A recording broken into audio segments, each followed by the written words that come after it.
Face à l'Afrique reçoit aujourd'hui M. Fodé Abbas Touré, président du parti Les Démocrates en Guinée.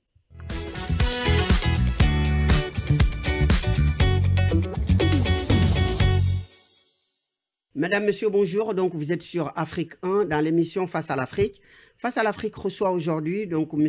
Fodé Abbas Touré, qui est le président du parti Les Démocrates en Guinée. Bonjour, monsieur. Bonjour, monsieur. Merci d'avoir accepté notre invitation. Donc, vous êtes le président d'un parti politique qui s'appelle Les Démocrates. Oui. Et face à la caméra, je vous demande de bien vouloir vous présenter à nos téléspectateurs. Je suis Touré Fodé Abbas, guinéen d'origine. Je suis président du parti Les Démocrates. Je vis entre la Guinée et la France.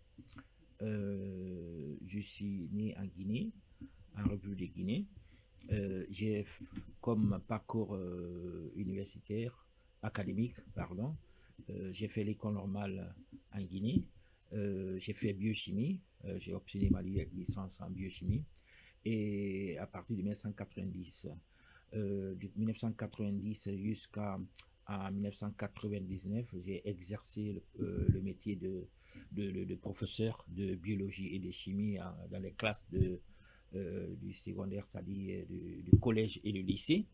Et au même moment, j'assumais aussi des responsabilités pédagogiques dans ces écoles. Très successivement, j'ai été professeur de biologie et géologie à La Fontaine, groupe scolaire La Fontaine en Guinée, et après, de 1994 à 1999, professeur de biologie et chimie au groupe scolaire Notre-Dame de la Guinée. Et ensuite, j'ai enseigné aussi à groupe scolaire Lamartine, parce que j'ai juste exercé mes activités professionnelles dans les écoles privées à l'époque, tout simplement. Je m'étais abstenu pour être dans la fonction publique parce que je voulais sortir pour venir encore étudier à l'étranger. Sinon, j'avais eu toutes les possibilités pour être dans la fonction publique à l'époque. Voilà. Et bien sûr que ma promotion, non, parce que quand nous avons été formés par l'État, l'école normale, et que c'est l'État en collaboration avec l'UNESCO qui ont soutenu parce que comme l'UNESCO est l'organisation qui s'occupe de la culture et de l'éducation, donc à la sortie, le pays s'était confronté aux questions politiques et économiques parce que c'est les années 90. Donc le régime qui était là a préféré investir dans les activités politiques parce que c'était la naissance du processus de démocratisation de notre pays. Vous avez vu, le processus de démocratisation de notre pays a commencé depuis 1990 jusqu'à nos jours. Nous sommes en processus. Nous n'avons pas encore réussi à installer la vraie démocratie chez nous pour l'instant. Nous sommes en processus. Un processus, très bien. Voilà. Alors, donc, merci donc, pour... quand je suis arrivé en France ici, j'ai embrassé le métier de journaliste.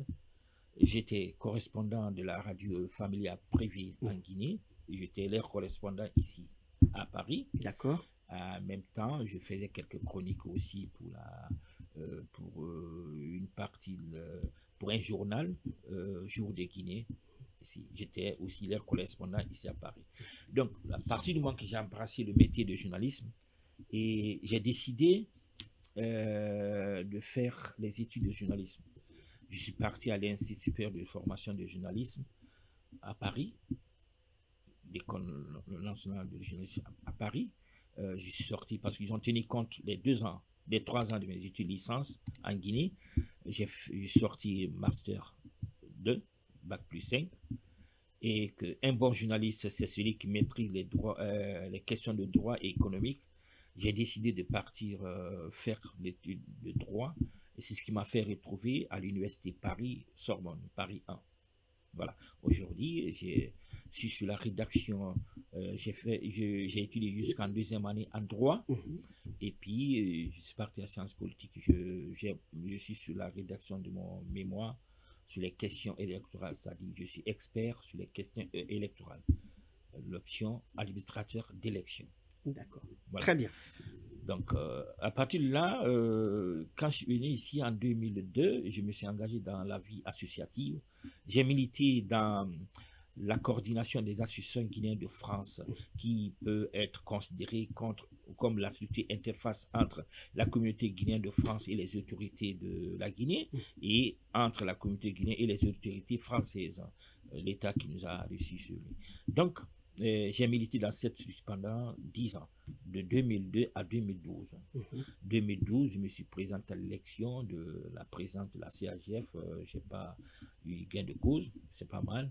Donc, à partir de là, parce que vous ne pouvez pas être membre de la CAGF sans avoir une association d'origine déjà, parce que ce sont des associations qui présentent, qui composent, voilà, qui composent la CAGF, qui présentent des candidats au niveau de la CAGF. Donc, j'étais membre du club Demain la Guinée.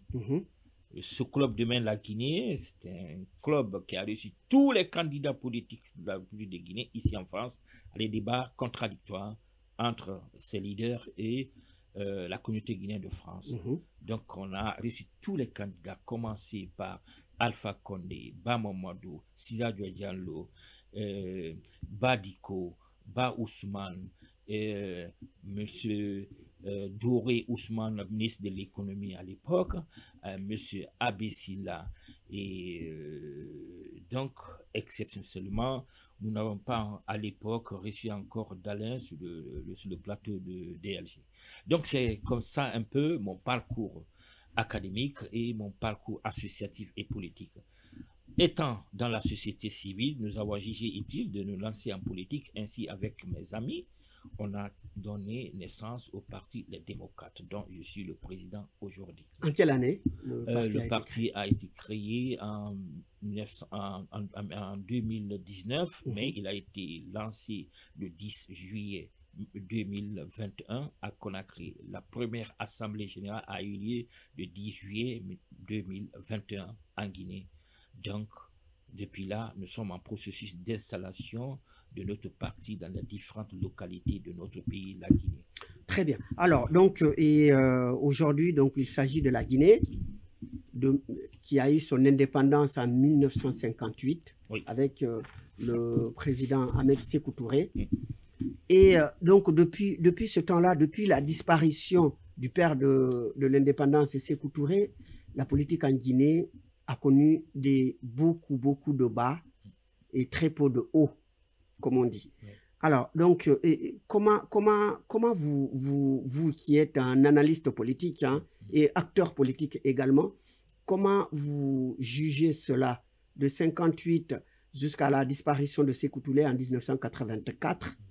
La Guinée était, on peut considérer comme si, même si la Guinée a été sanctionnée par la France à cause des positions du président Sékou Touré, mais au moins il a apporté la stabilité politique à la Guinée.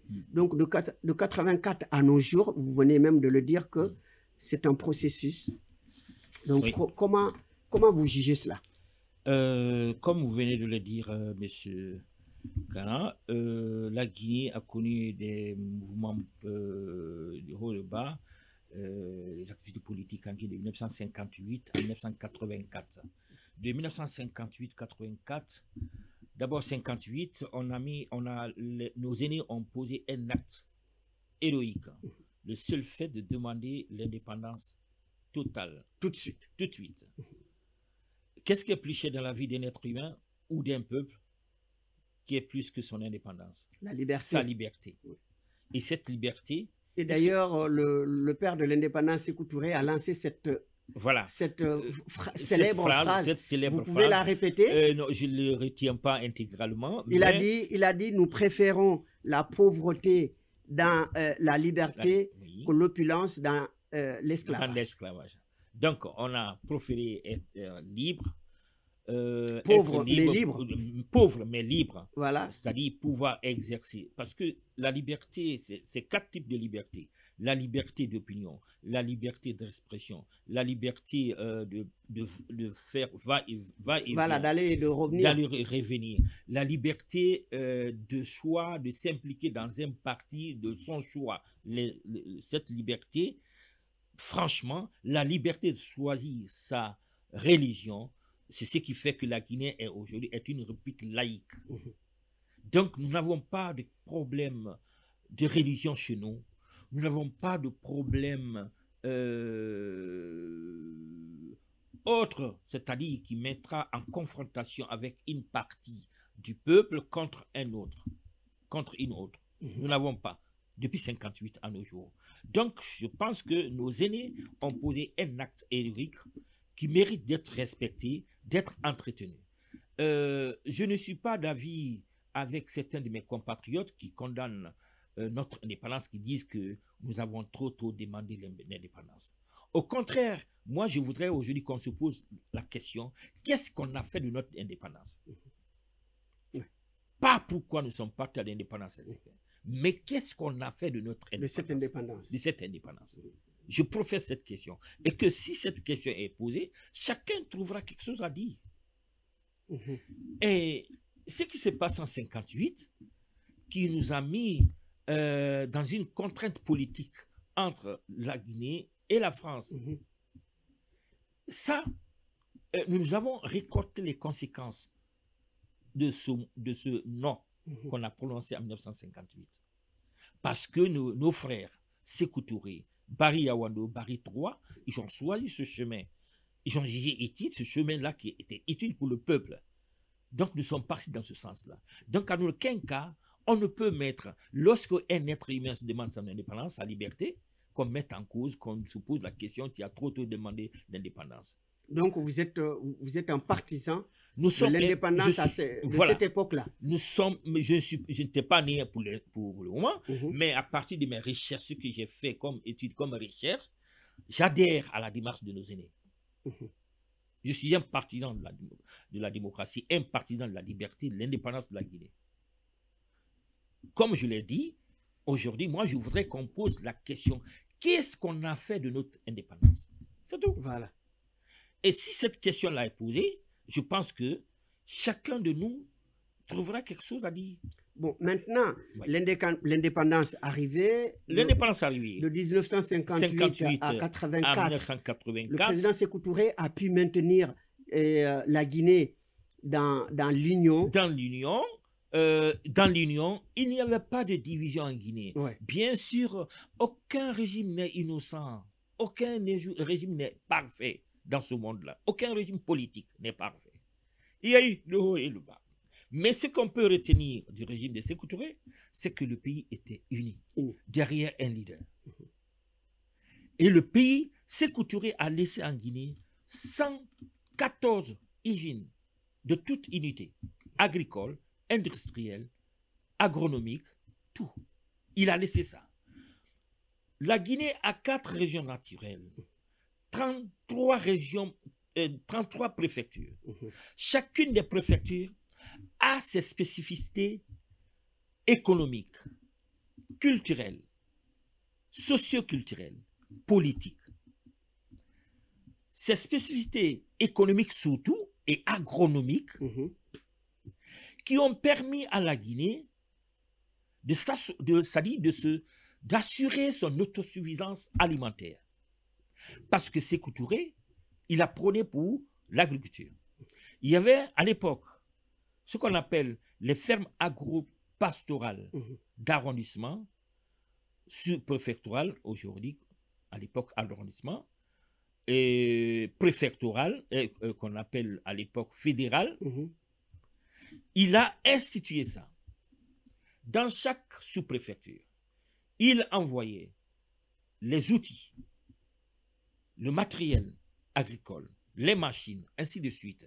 Il envoyait des agronomes, parce que la Guinée, dans la sous-région de l'Afrique de l'Ouest, la Guinée a formé plus de cadres agronomes que d'autres.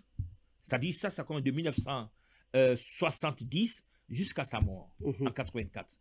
La Guinée a formé plus de cadres parce que agronomes. C'est un pays agricole. Il pleut beaucoup en Guinée. Il pleut beaucoup en Guinée, 6 mois de la saison des pluies et 6 mois de la saison sèche.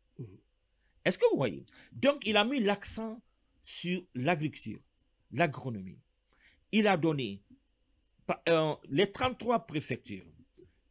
Il envoie, par exemple, en tenant compte du nombre de sous-préfectures dans ces préfectures, le nombre d'agronomes.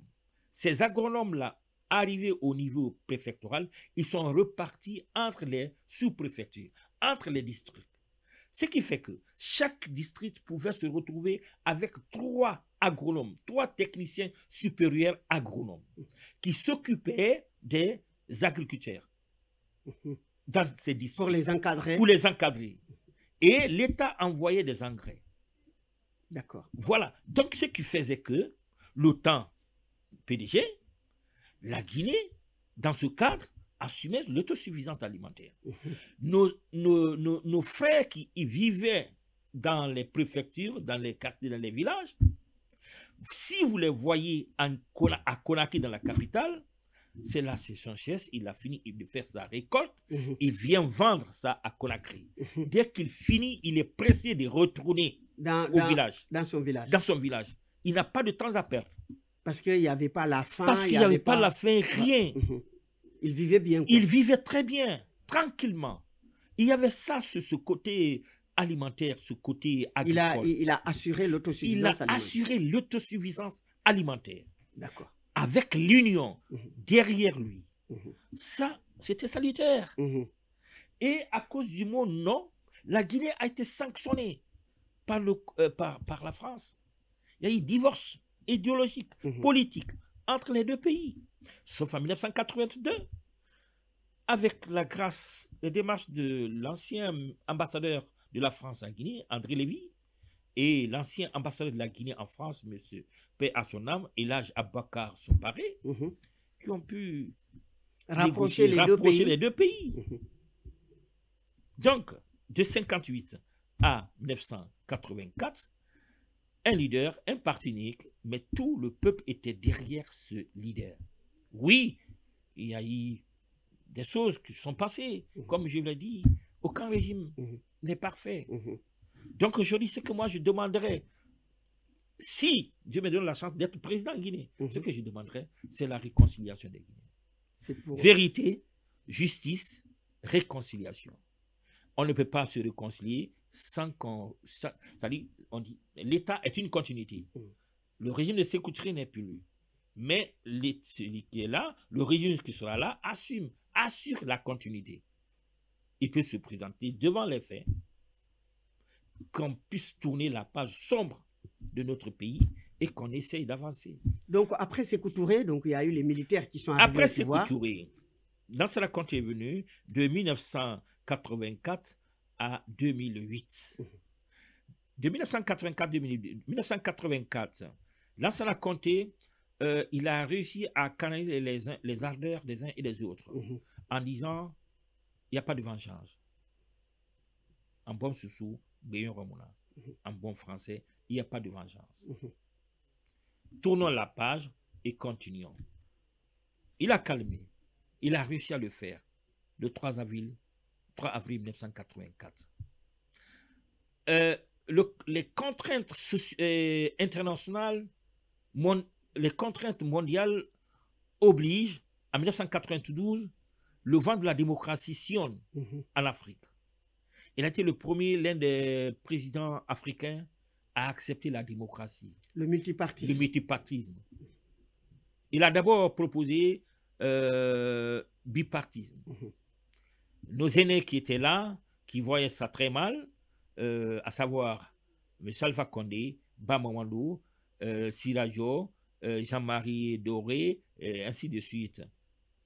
Mais ils se sont dit non, on va partir. Il n'y aura pas de bipartisme, c'est-à-dire que 2 partis. 2 partis, voilà. Il n'y aura pas ça, il faut partir multipartisme intégral.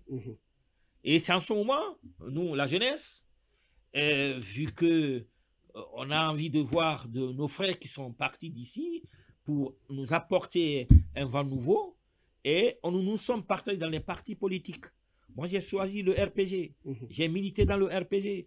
Alpha Condé. Alpha Condé à l'époque. C'est nous qui avons fait asseoir le parti à Conakry. Nous étions à tous les fronts. De 1990 jusqu'à 1993, la première élection multipartisme en Guinée. Donc, à partir de là, c'était salutaire. Lansana Conté a cédé en tant que militaire. Il était militaire. Ça dit, on ne va pas comparer la situation de 1984 à la situation de 2021 là, où Mamadi Doumbouya a pris le pouvoir. On ne peut pas le comparer parce que 1984, c'était une période spécifique, une situation spécifique. C'est le premier président qui a fait 26 ans qui venait de mourir, une mort naturelle. Automatiquement, les militaires sont venus, qui nous ont sauvés du chaos. Pour éviter le bain de sang. Voilà, la guerre de succession. La guerre de succession. Et aussitôt, ils ont pris leur disposition parce qu'il y avait quelque part une guerre de succession qui s'était annoncée déjà entre certains clans qui étaient autour. Normalement, la constitution, c'est le premier ministre de l'époque, Elhadji Lassana Biavogi, qui assurait la transition, qui devenait... Qui aurait dû être président. Voilà, qui aurait dû être président. Donc, c'est dans cette cacophonie, les militaires ont su, il veut y avoir dérapage, ils ont pris leur responsabilité. Donc, c'était salutaire. On a vu que la Guinée, les militaires ont sauvé la Guinée. Ont évité le bain de sang. Le bain de sang. Ça, c'était en 80, les constats de 1984. 2008, Lansana Conté meurt, il est resté au pouvoir, comme on le disait tout à l'heure. À partir de 2000, Lansana Conté était fatigué, et malade. Il voulait trouver un successeur. Mais il y a eu, autour de lui, il y a eu des clans qui se sont formés, un système d'affairistes qui était autour de lui. Il n'a pas pu trouver. Bien sûr qu'il y avait des hommes très bien placés, tels que M. Dalin, qui était très bien placé, le fils spirituel de Lansana Conté, et M. Mamadou Sylla, l'homme d'affaires le plus puissant de l'époque, le plus riche des Guinéens de l'époque. C'était un proche de Lansana Conté, qui a été arrêté par le ministre secrétaire d'État de la présidence à l'époque, Fodé Bangoura, mais Lansana Conté est allé le sortir de prison. Donc, vous avez les proximités à l'époque.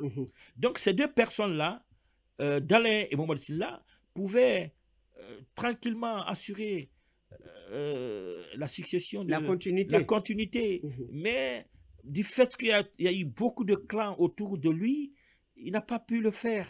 Donc les militaires, encore une fois, ont profité de la situation. Les militaires encore, et d'abord, il y a eu avant sa mort, il y a eu des événements du janvier-février 2007. Que les militaires, ils ont fait un coup d'État, ils ont pris le pouvoir, mais après ils l'ont... Non, avant ça, les événements janvier-février de 2007, les événements de janvier, c'était une révolte civile.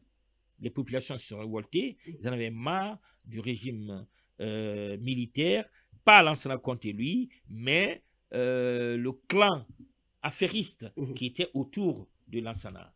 Ils en avaient marre. Donc il y a eu une révolte.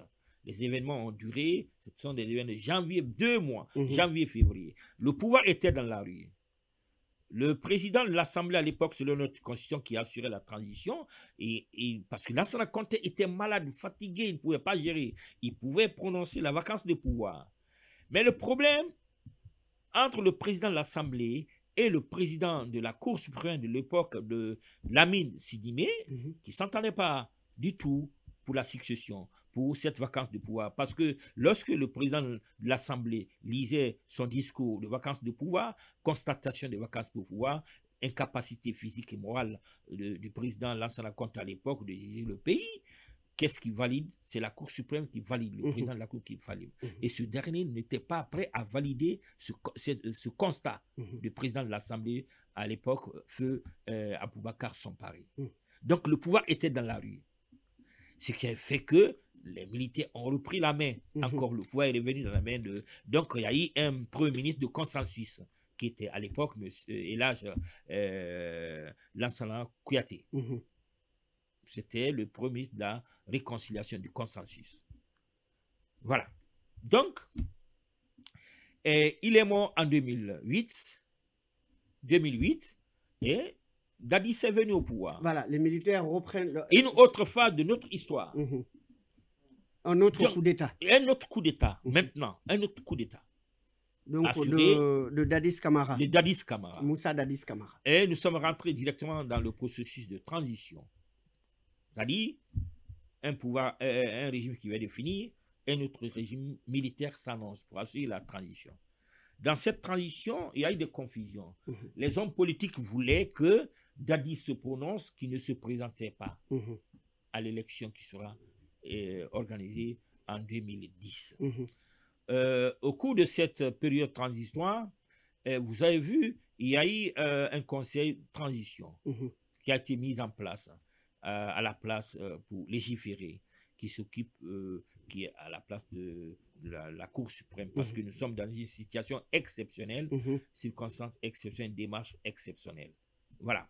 Le Conseil national de la transition a rédigé une constitution, la constitution de 2010, qui est l'une des constitutions les plus appréciées par un grand nombre de Guinéens aujourd'hui. Et jusqu'ici, certains réclament cette constitution.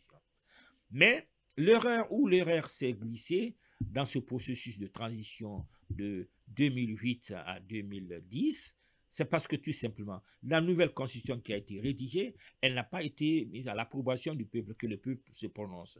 Alors que la constitution, comme vous le savez, comme moi, comme vous, comme d'autres, la constitution est un acte de souveraineté. Cette souveraineté qui lui donne, qu'est-ce qui lui donne cette souveraineté? C'est lorsque le peuple se prononce pour l'adoption de cette loi fondamentale. Parce que cette loi découle d'autres lois pour organiser la vie politique, économique, sociale d'une nation, d'un État. Et si cette loi n'est pas approuvée par le peuple, il y a un problème. Parce que tout simplement, à l'époque, il y avait l'opposition civile qui était là, qui voulait partir coûte que coûte à l'élection. Chacun voulait qu'il soit le président. C'est lui qui sera le président de ce pays. Raison pour laquelle on n'a pas pu faire valider cette constitution par le peuple. Erreur.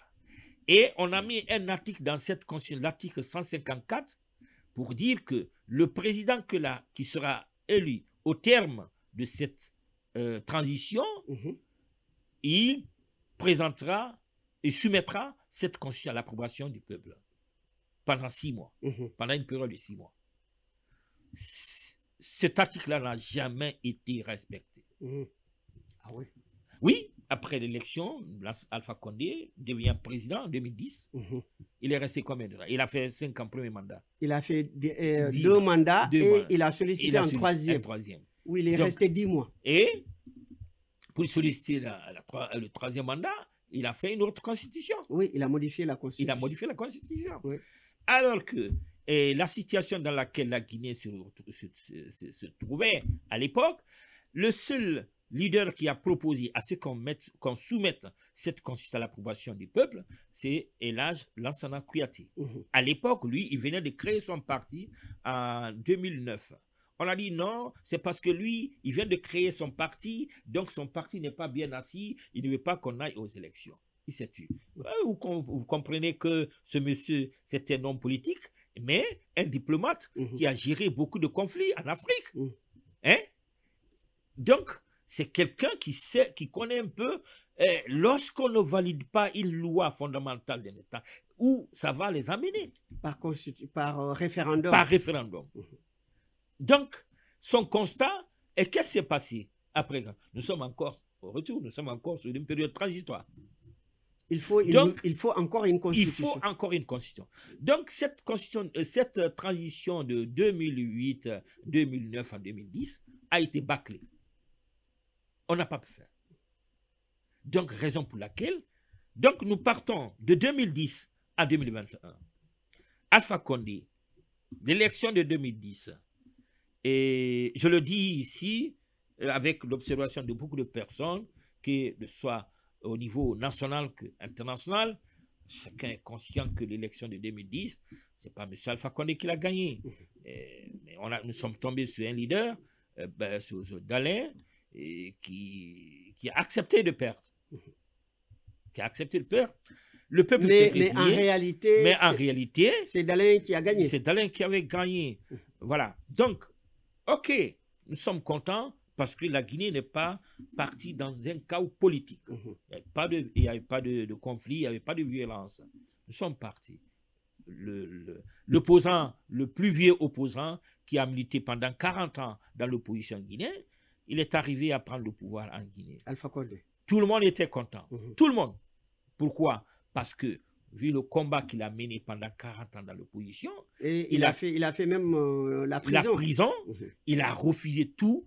Le seul, on peut remarquer, on peut le connaître le tout, il a refusé de collaborer avec les différents régimes. les différents régimes. Régime Il a dit militaire. ni moi, ni aucun de mes collaborateurs de RPG ne sera responsable, ministre dans ces différents gouvernements. Celui qui choisira de partir avec lui, tu partiras définitivement avec lui. Il est resté dans l'opposition. Pour ça, il a eu le respect de tous les Guinéens. Raison pour laquelle, quand il a été président, on était tous contents. Tout le monde. Mais est-ce qu'il a bien géré le Mais pays? est-ce qu'il a bien géré le pays? Point d'interrogation. Celui qui s'était dit le futur Mandela de la Guinée, il est resté au pouvoir. Il a fait son premier mandat légal, deuxième mandat de 5 ans légal. Il s'est vu, comment on appelle, proposer une autre constitution pour un troisième mandat. C'est ce qui nous a mis dans cette situation aujourd'hui. Là où nous nous trouvons aujourd'hui. Donc, tout le monde savait, moi personnellement, je discutais le problème de la Guinée comme tout un citoyen guinéen, soucieux de l'avenir de son pays, avec un ami. Je dis parce qu'en Guinée, aucune force en Guinée n'est organisée. La seule force organisée en Guinée, c'est les militaires. Donc, ça tombe bien. Que pensez-vous de cette transition militaire alors de M. Doumbouya? De M. Doumbouya. Donc, nous sommes dans une nouvelle transition aujourd'hui parce que la transition de 2010 a été bâclée. Lorsque Doumbouya prenait le pouvoir par ce qui s'est passé en Guinée, mené par le professeur Alpha Condé, et il n'y avait pas une autre ici en Guinée. La seule force organisée en Guinée, c'est les militaires. C'est l'armée. C'est l'armée. Personnellement, je savais un jour à l'autre que l'armée allait prendre ses dispositions. On peut taxer de tous les mots l'armée guinéenne, sauf que l'armée guinéenne est en partie républicaine. Parce que l'armée guinéenne a toujours sauvé le peuple. Sékou Touré meurt, il a pris ses dispositions. 3 avril 1984. Lansana Conté meurt, les militaires ont pris leurs dispositions par Dadis. Dadis n'a pas continué la transition. Sekouba Konaté est venu assurer la transition. Un président civil est élu.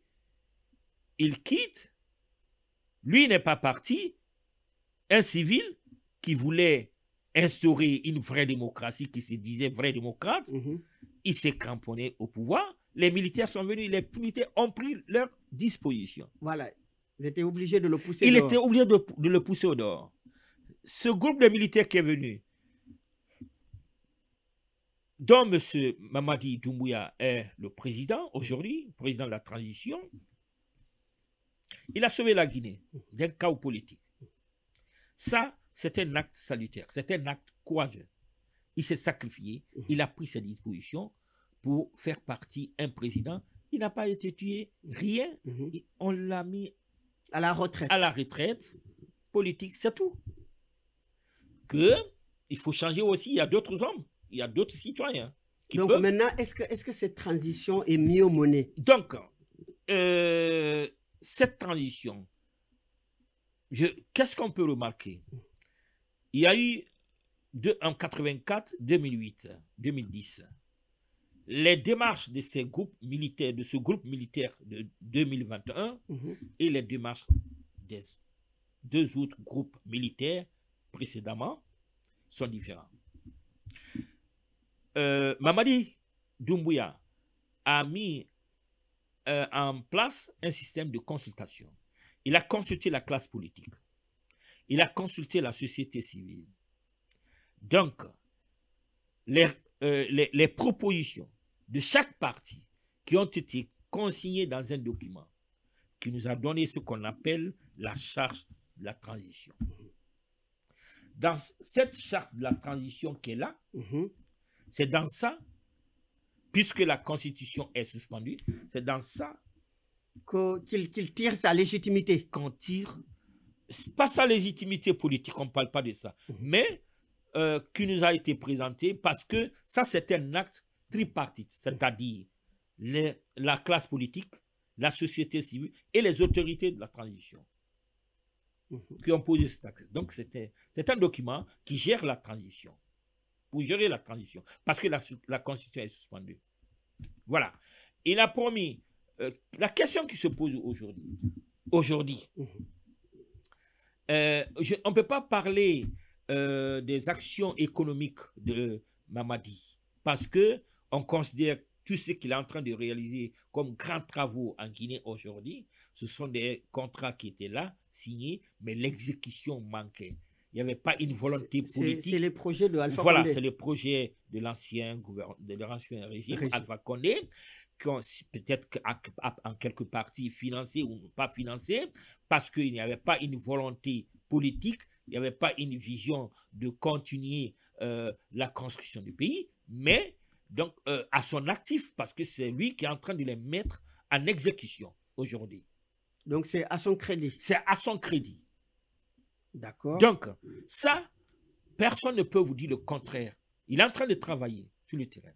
Ce qui fait que ce qui grandit sa popularité aujourd'hui auprès d'une nouvelle classe politique, des générations d'hommes politiques, qu'on appelle les réformistes, les refondateurs. Les refondateurs.